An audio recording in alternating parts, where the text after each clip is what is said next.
All right, I know it's been a while. So, before we get started with this part of the episode, the beginning of the episode, I first want to say, good to see you all. I'm glad you're here watching this episode or listening to it, whatever you're doing while watching or listening to this. And I pray that you're blessed by this episode. The legends are true. I got married on July 27th. Yep, it actually happened. I'm married now. So that's probably why you haven't seen me in a little while. I took a little bit of time off, including the time off that I took before that, but I took a little bit of time off to, get used to being married and getting acclimated to being with my wife. But now I'm back. So let's get right into this episode. I didn't want to waste any time getting right into it. We're going to be reviewing the first 20 chapters of Exodus to get a little bit of understanding about what we just read through this entire chapter. So let's look at this one. First things first. In Exodus chapter 1, we hear about, first things first, we see the descendants of Jacob or Israel who went into Egypt, and we get to see two heroes of the, I'm trying to think of what I should call it. The two heroes of the Israelites, I'll just say. When Pharaoh first Jacob was there, Jacob died, and back in Genesis chapter 50, Joseph dies. But now here we see a Pharaoh comes up who doesn't know Joseph or anybody, and he decides, you know what? The Jews are becoming too many. There's too many of them, so we have to kill them off. Otherwise, kill off the children. Otherwise, we're gonna lose population. His first attempt, he tries to use two midwives who are the Jewish midwives, Pua and let me get the second name. Where is she?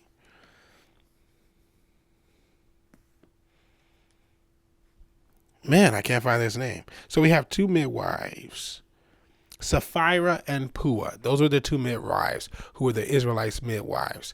And the Pharaoh tells them, yo, just whenever there's a boy, kill the child. But if it's a daughter, she may live. That's exactly what he says. But Pua and Sapphira basically lie to Pharaoh in order not to follow that order. And we talked about how you should always follow God instead of following man, regardless of if it's the government or someone else. Always do what's right in God's eyes, not what's right in other people's eyes. Then we go into chapter 2. Moses is born. His mother hides him, and Pharaoh's daughter finds Moses in the river after his mother couldn't hide him anymore. She puts him on the river and says, God, you protect him. And Pharaoh's daughter finds him and raises him as her own.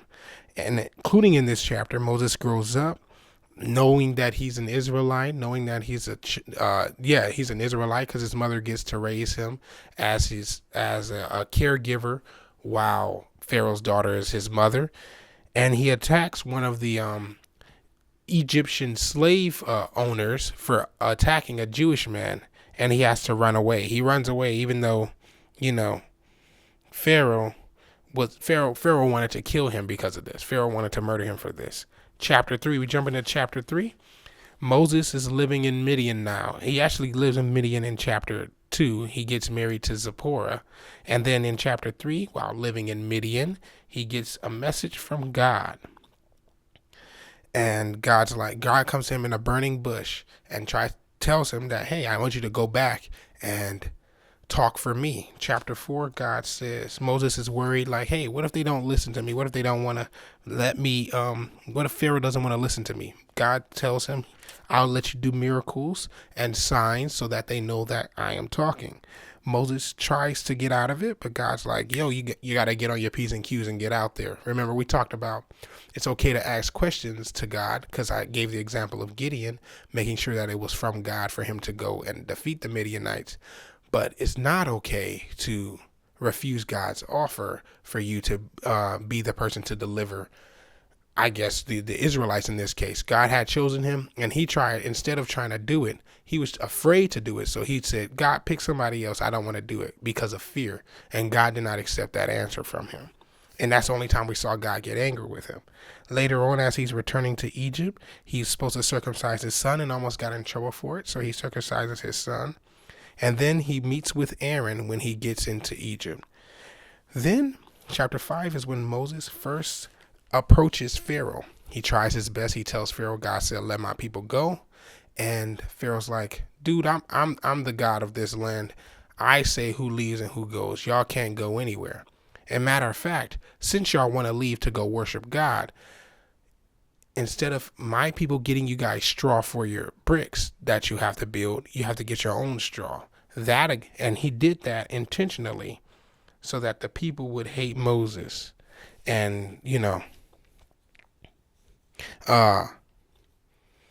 tells them to go get their straw for themselves, because since they want to complain, get the straw for yourselves.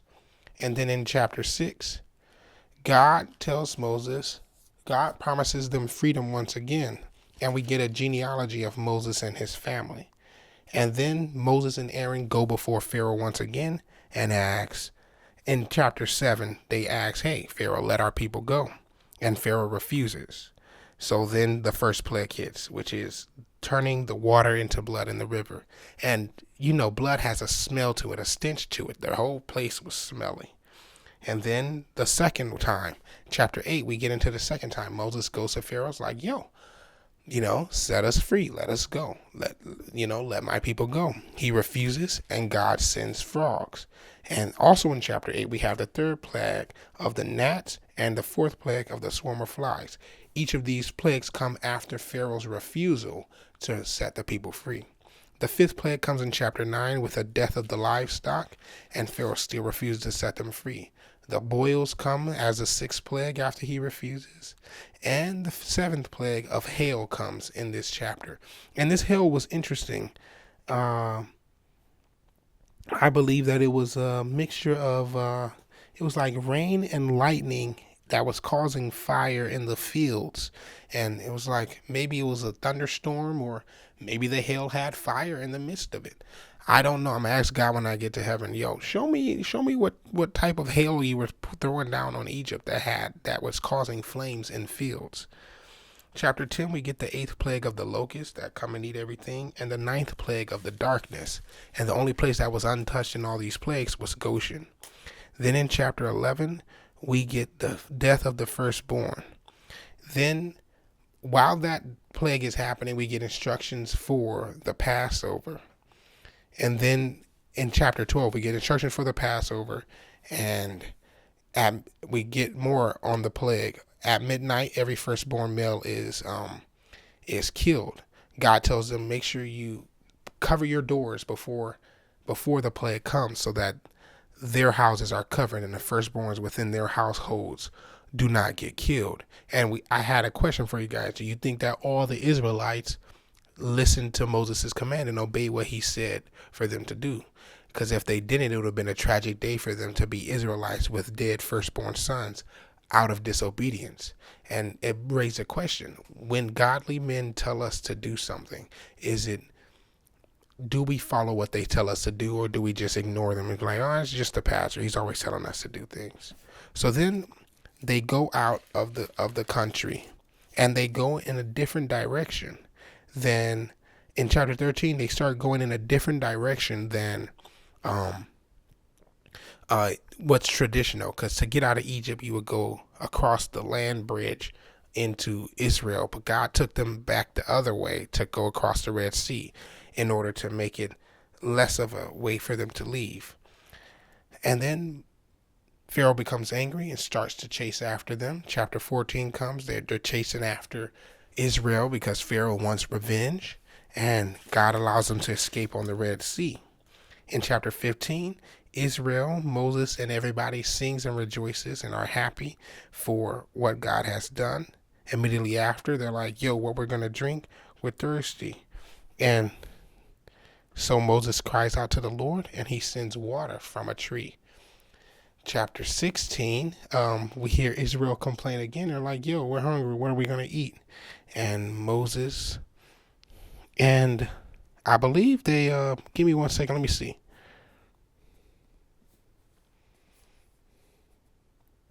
Yeah, they said they say in chapter 16, before they get the manna and quail, chapter 16, verse 3, it says, the Israelites said to them, if only we had died by the Lord's hand in the land of Egypt, when we sat by pots of meat and ate all the bread we wanted. Instead, you brought us in the wilderness to make this whole assembly die of hunger. So now they're complaining. This is when the complaining starts, chapter 15, really.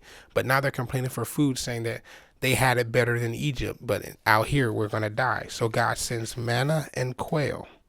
And then as they're moving on, the people want another drink, and they get a drink from, in chapter 17, from a rock. They get a drink from the rock. And Moses in this chapter asked them, why are you testing the Lord? But the people were thirsted for their water and grumbled against Moses. They said, why did you ever bring us out of Egypt to kill us and our children and our livestock with our thirst? And remember, in these 3 chapters, I said that just like the Israelites, we're all forgetful of the blessings that God gives us or the things that God does for us. When times get rough or times get a little tough, we all go, you know what? Maybe God doesn't care about me. And it's like, God literally just opened the Red Sea for you and you forgot about it. Even in our own lives, we forget about the things God has done. Also in this chapter, the Amalekites attack. And God says to Moses, write this down on a scroll as a reminder and recite it to Joshua. I will completely blot out the memory of the Amalekites under heaven. The Amalekites fight, and Israel beat them in that battle as well. Whenever Moses put his hands down, they prevailed. When they were losing, but whenever his hands were up, they were succeeding, and eventually they defeated them because people helped hold his stands Moses' hands steady. And in that chapter, we also talked about how we should support the leaders that we have in charge of us, because those leaders are what helps us to, first off, thrive in the ways that we're going, thrive in the church communities that we're in, and to thrive in doing what God tells us to do. Chapter 18, Moses' father-in-law visits, and he suggests a judicial system for Moses that he implements and makes life easy for him, because Moses was at this time a leader trying to do it all by himself. But then he was able to remove the responsibility and give it to other people, because Jethro gave him the tip to, hold on. Yeah, he tells him that he's not doing something good and that he's going to wear out the people. He tells him to, give me 1 second, I have to find it. Yeah, he tells him in verse 21 to select from all the people able men, God-fearing, trustworthy, hating bribes.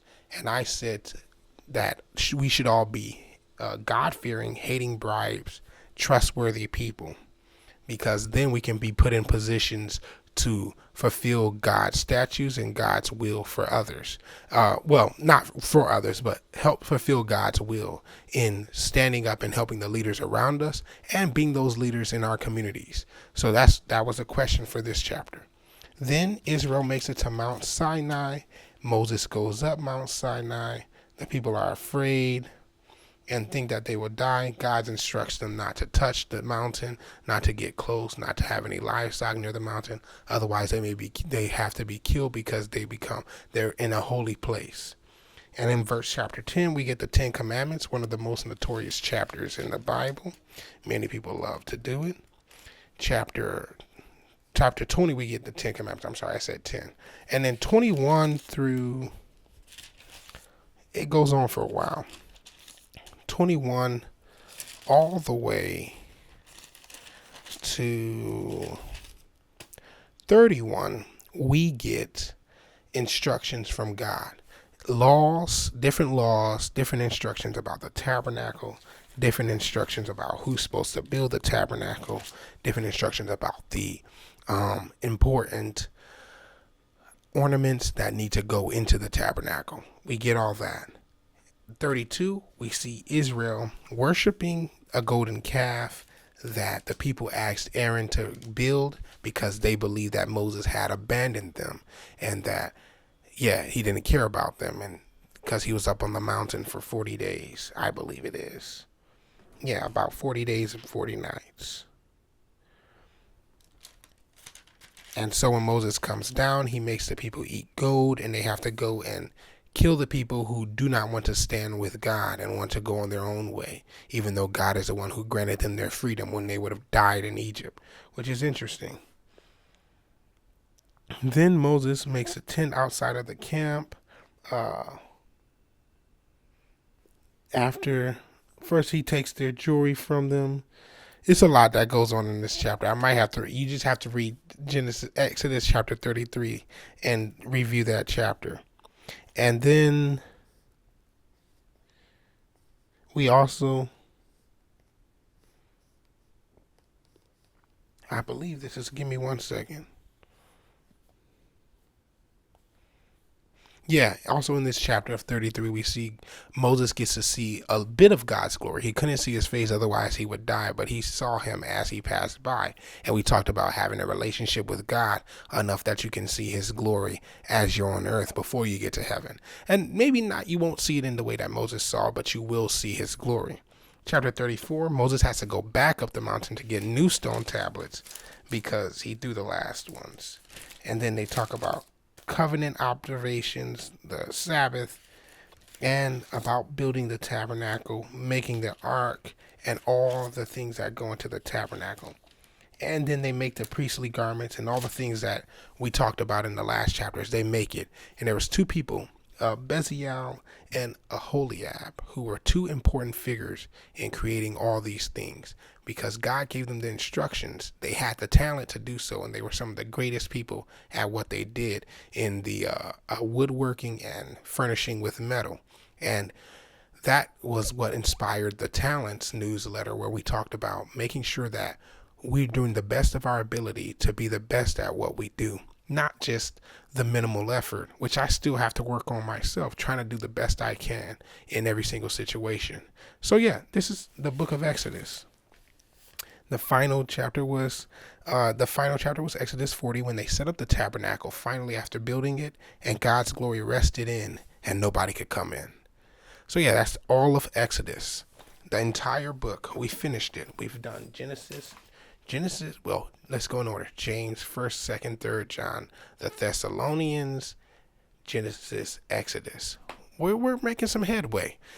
I'm going to be letting y'all know what the next book is very soon.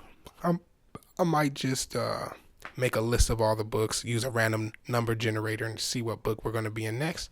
If you have a suggestion of what book we should go to, please send it down below, or send it to the number 662-371-88. It's right there. I'm sorry, I couldn't remember it at the time. It's been a while since I said you could text me. But yeah, you can text me at that number and let me know what book you want to go into. All right, this has been Exodus, the final book review of Exodus. I love the book of Exodus. It has the first 20 chapters, well, really 19. The first 19, 20 chapters talks about Israel and coming out. The next 10 chapters talks about instructions and laws, with the exception of 32 when they have to, the next 10 chapters after 20, and then 32 throughout the rest of the book is straightening the path of Israel in order to build his tabernacle. And then the end is building the tabernacle and God's presence coming in. So yeah, hopefully you enjoyed the book of Exodus. Let me know what your favorite part about the book was and what takeaways you have from the book. All right, God bless you.